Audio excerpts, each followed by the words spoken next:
এইটো বগা হৰিণটো অইন একো নহয়, এইটো এলবিনো ডিয়েৰ বুলি কয়। যিটো মেলানিজিমৰ সংখ্যাটো কম বেছ হোৱাৰ কাৰণে এলবিনো হৈ পৰে।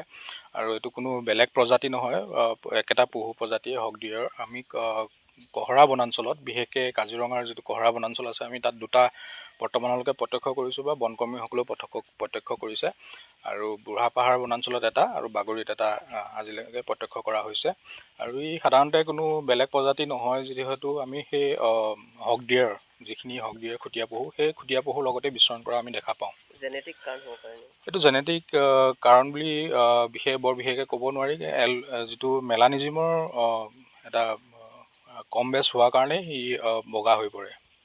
একাংশই ক'ব বিচাৰে যে বেমাৰৰ বাবে হৈছে।